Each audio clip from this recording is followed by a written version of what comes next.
10 Minute Jazz Lesson Podcast, episode 363.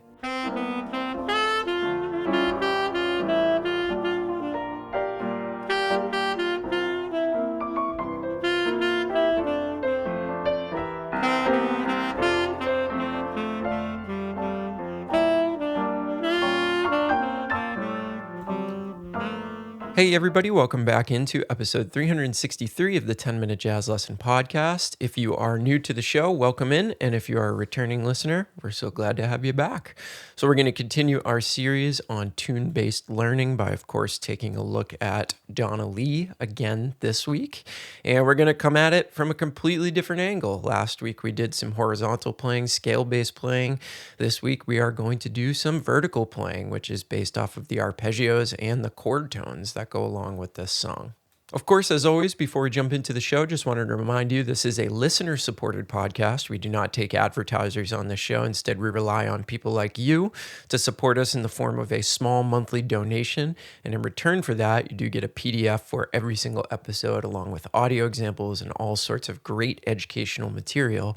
And actually, you get a bunch of etudes this month. You get the first 4 etudes from my book on 10 progressive etudes on Donna Lee with that membership. So you get almost half of the book just for being a member, and you know that you're supporting the podcast and all good things there for your jazz education journey. So if you want to find out more about that, go to our website, 10minutejazzlesson.com, click on one of the Patreon banners, or go to patreon.com and search for the 10-Minute Jazz Lesson Podcast. Either way, you can find that, sign up, and you get instant access to not only the stuff from this episode, but from every single episode that we have ever done, which is quite a bit at this point. So that's a pretty good deal if you're looking for some stuff to work on. All right, so last week we talked about horizontal playing. We talked about playing a bunch of narrow intervals based off of seconds and sometimes thirds and the occasional wider interval, but everything was really based off of scale-based playing. So this week we're going to do the opposite. And this is the second etude out of the book. And this one is based off of vertical playing. So what you're going to notice is that everything is basically the interval of a third or wider. So again, the complete opposite of last week. And there's certain things that come along with this style of playing. First of all, it's exciting. When we cover a lot of ground on our instrument, when we change registers really, really quickly, it has this really cool effect. It makes the playing really, really exciting and unpredictable.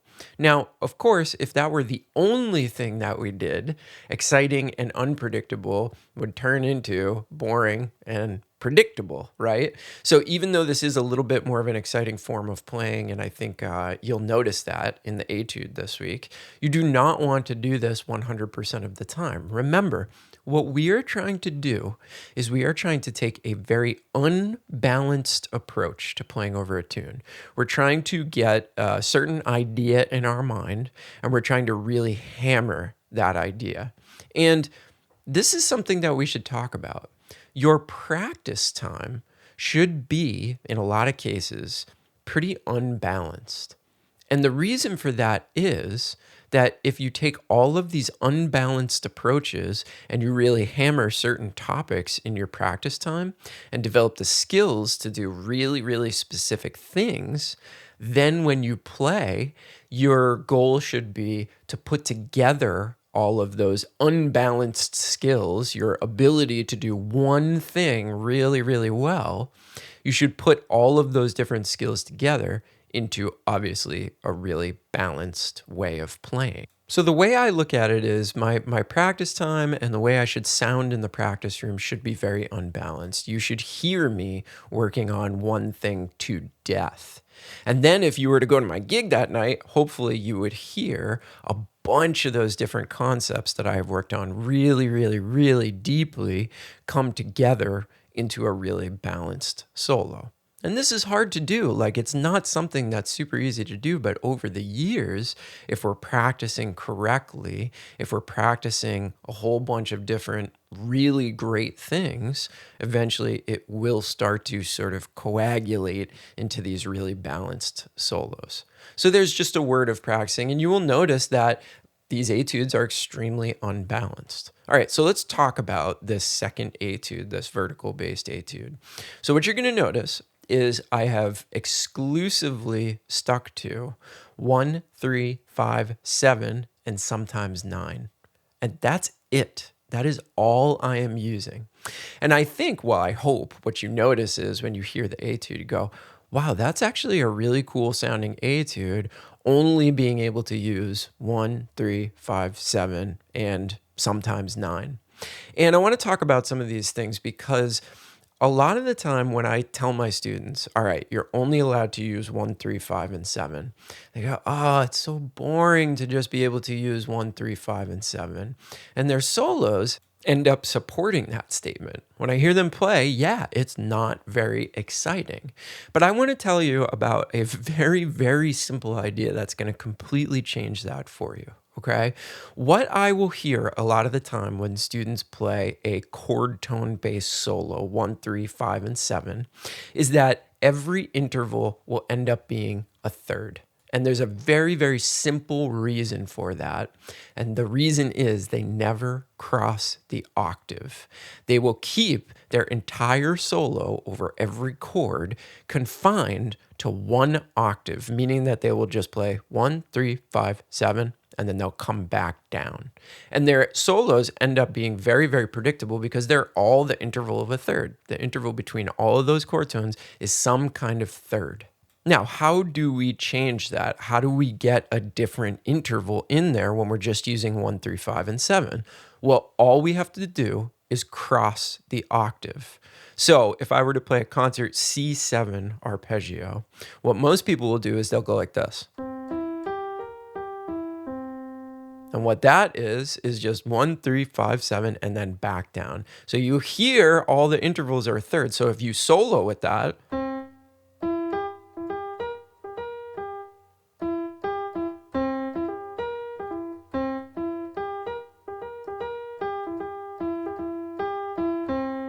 that's where that feeling of like, this stinks. This is so boring. Just playing 1, 3, 5, and 7. Now, what if we were to just go one note further? And when we practice the arpeggio, instead of going 1, 3, 5, 7 and coming back down, we go 1, 3, 5, 7, 1, and we come back down.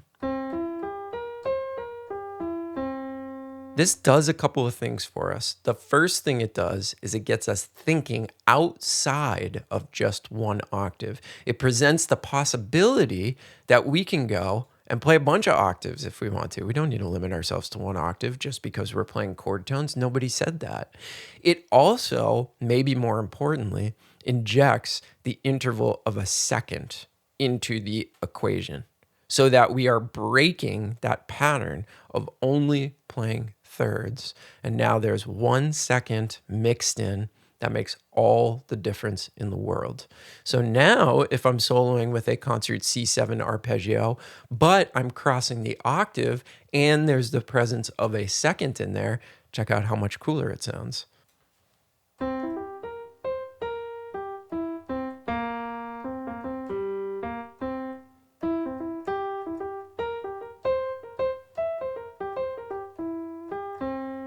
Can you see what a difference that makes? I mean, it's unbelievable how big of a difference that makes. And it is simply because we are ditching all thirds and we're introducing that interval of a second, which makes the ear go, oh, this is super interesting.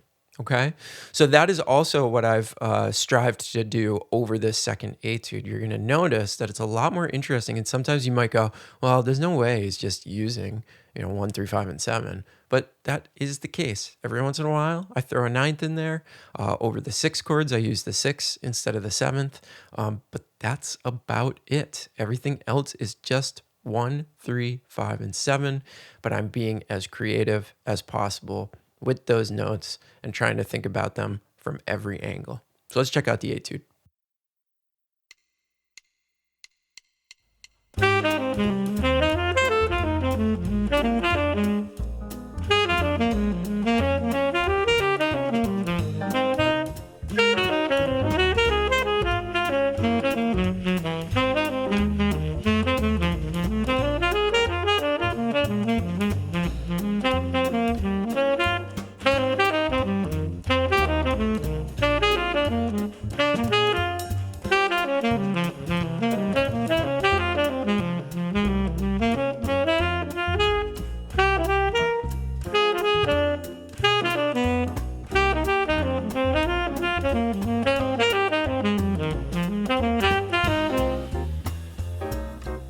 All right, so there you have it, 1, 3, 5, and 7, vertical-based etude, and I hope this gives you some new ideas. Remember, what I want you to do is use this etude as inspiration for your own practice and playing horizontally, but you make it up. You do the improvisation, and I hope that this can help you in some way. Remember, if you want to get the etude, go over to our website, 10minutejazzlesson.com, click on one of the Patreon banners, get yourself signed up today, or you can go over to patreon.com, search for the 10-minute jazz lesson, and you will get the etude that we just went over, along with 3 other etudes from this book before it is released, and that is for Patreon members only.